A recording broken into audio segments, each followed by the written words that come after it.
जय श्री राधे कृष्ण। आप सभी का आपके अपने YouTube channel VK Mishra present में बहुत बहुत स्वागत है।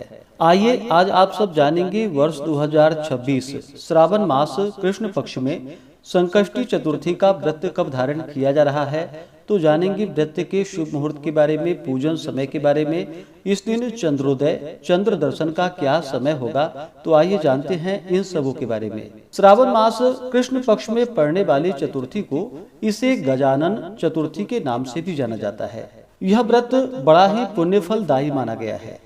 इसे धारण करने से सभी प्रकार के कामनाएं सिद्ध होती है। यह सभी प्रकार के संकट को हरने वाला, सभी प्रकार के दुखों को दूर करने वाला, धनहीन को धन लाभ की प्राप्ति होती है, संतानहीन को संतान की प्राप्ति होती है तथा जो भी कष्ट हो तो यह सभी कष्टों के निवारणार्थ यह व्रत बड़ा ही उत्तम माना गया है।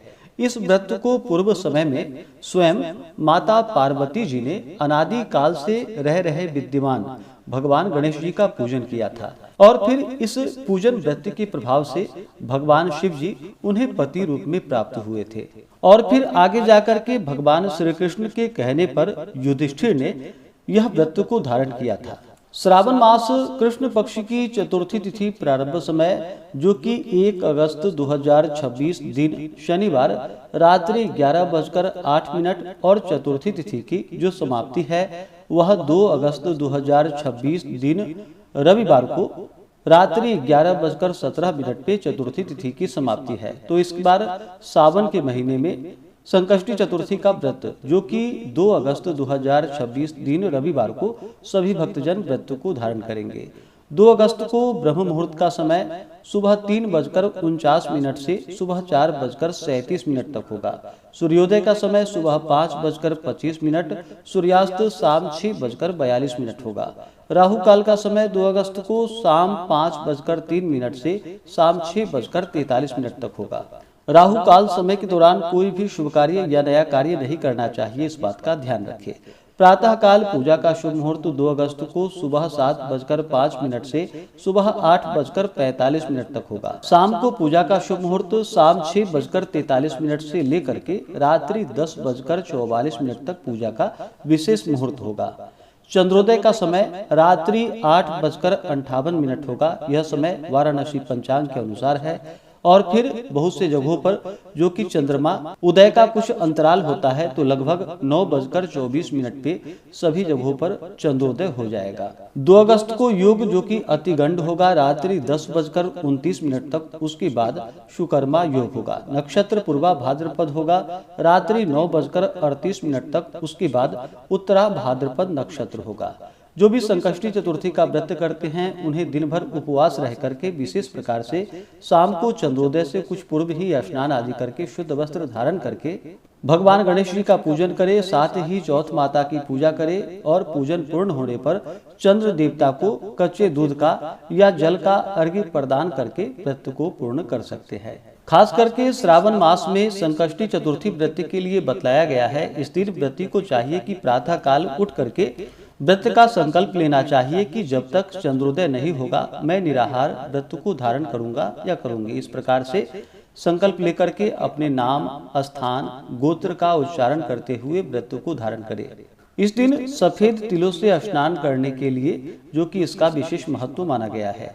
इस दिन भगवान के पूजन के लिए जो कि स्वर्ण निर्मित मूर्ति का पूजन कहा गया है, इसके अभाव में जो कि चांदी, अष्टधातु अथवा मिट्टी की मूर्ति की पूजा करनी चाहिए। अपनी शक्ति के अनुसार सोने, चांदी, तांबे अथवा मिट्टी के कलश में जल भरकर ऊपर से गणेश जी की प्रतिमा को स्थापित करे। कलश पर वस्त्राच्छादन करके यानी कि वस्त्र आदि रख करके अष्टदल कमल की आकृति बनावे और उसी पर मूर्ति की स्थापना करे। तत्पश्चात षोडशोपचार विधि से भक्ति पूर्वक पूजन करे।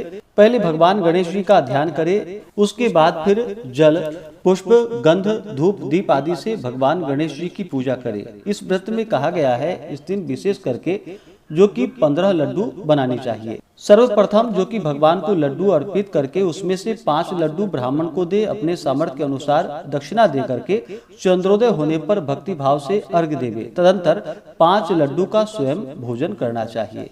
इससे अनंत फलों की प्राप्ति होती है। संकष्टी चतुर्थी का जो भी नया व्रत धारण करते हैं तो इसमें कहा गया है माघ के महीने में और श्रावण के महीने में जो कि नया व्रत शुरू कर सकते हैं। खास करके कथा के अनुसार जो बतलाया गया है, इसमें बताया गया है यह व्रत जो कि श्रावण के महीने में शुरू करके व्रत को 21 वर्षों तक करे।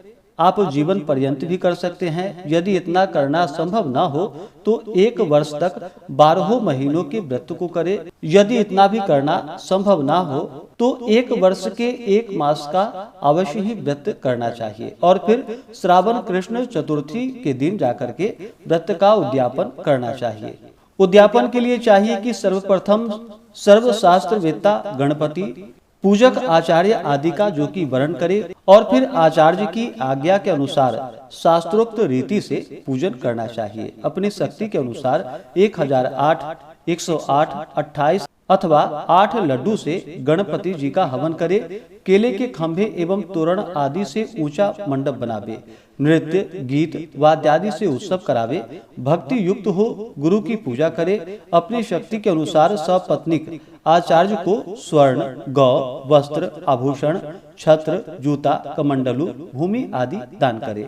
गणेश जी की प्रसन्नता के निमित्त आचार्य का पूजन करके उन्हें संतुष्ट करे। इस प्रकार व्रत करने से भगवान गणेश जी अपने भक्तों की सभी प्रकार के अभिलाषाओं को पूर्ण कर देते हैं। जो भी व्रती हैं व्रत में कुछ बातों का ध्यान रखना चाहिए। जब भी आप व्रत धारण करते हैं तो शुद्ध और सात्विकता का पालन करें। दिन रात्रि उपवास रह करके व्रत को धारण करें। उपवास रहना संभव ना हो पाए तो एक समय फलाहार ग्रहण करके व्रत को धारण करें। व्रत के दौरान शुद्ध और सात्विकता का पालन करना चाहिए। ब्रह्मचर्य का पालन करना चाहिए। किसी के ऊपर क्रोध नहीं करनी चाहिए। अपने मन में किसी के प्रति ईर्षा या द्वेष का भाव नहीं लाना चाहिए। मांस मदिरा लहसुन प्याज आदि का प्रयोग बिल्कुल भी नहीं करनी चाहिए। पूर्ण भक्ति भाव के साथ इस दिन भगवान गणेश जी का पूजन करें। साथ ही चौथ माता की पूजा करें। चंद्रोदय होने पर चंद्र देवता को अर्घ्य प्रदान करने के बाद क्षमा प्रार्थना आदि करके उसके बाद फिर यह व्रत पूर्ण माना जाता है। तो आशा करता हूँ कि यह जानकारी आपको अच्छा लगा हो। इसी प्रकार से ज्ञानवर्धक जानकारियाँ प्राप्त करते रहने के लिए, व्रत पूजा के बारे में जानने के लिए, कथा को सुनने के लिए चैनल पे अगर आप पहली बार आए हैं तो चैनल को लाल बटन दबा करके सब्सक्राइब करें। साथ में बेल आइकन घंटी को दबाएं ताकि आने वाली वीडियो का नोटिफिकेशन आपको समय से मिलता रहे।